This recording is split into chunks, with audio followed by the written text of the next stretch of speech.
François Bonnardel semblait avoir hâte de témoigner devant la commission Galland. Toute la première heure, il devançait les questions du procureur. Il a prétendu que, dès le départ, il a travaillé avec des documents erronés qui parlaient d'un projet de 458 millions de dollars. Puis encore une fois, je reviens sur le fait qu'à ce moment-là, on aurait dû avoir un document qui nous évoquait, Monsieur le commissaire, le 638 millions. C'est ça le vrai chiffre que la vérificatrice générale a évalué à partir de 2017.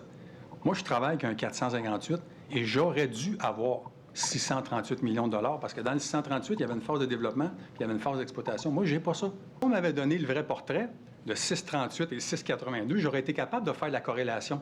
C'est pour ça que je prétends aujourd'hui qu'on n'a pas voulu me donner les informations adéquates pendant toutes ces années. Et il a jeté le blâme sur son prédécesseur, André Fortin.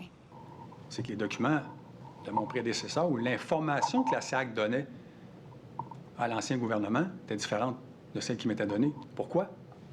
Mais au fur et à mesure que la situation avançait, la SAC transmettait de nouvelles informations au ministre sur des napperons. Sur l'un des documents, on parle entre autres de rentabilité. Qu'est-ce qu'on veut dire par rentable? Non, non. Mais quand c'est pas clair, on pose des questions, non? On pose des questions à la PDG, Mme Tremblay. Qu'est-ce qu'elle vous a dit? Ben, je suis pas là. Je sais, mais Non, mais vous c'est avez ça, connaissance de... Monsieur le procureur, on nous rassure, là. On nous dit que c'est pas parce que ça a été retardé, la livraison 2, que le projet va exploser.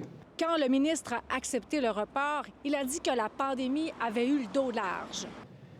Mais mon interprétation aujourd'hui, c'est qu'on dépensait gros comme ça dans le tuyau. Il a affirmé que pour lui, la saine gestion des fonds publics est une priorité et que s'il avait eu toute l'information, il l'aurait transmise.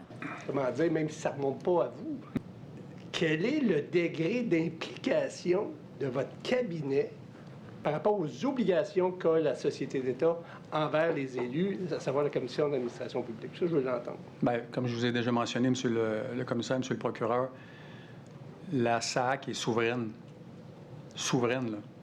Elle n'a pas à demander au cabinet, êtes-vous d'accord avec ceci ou cela?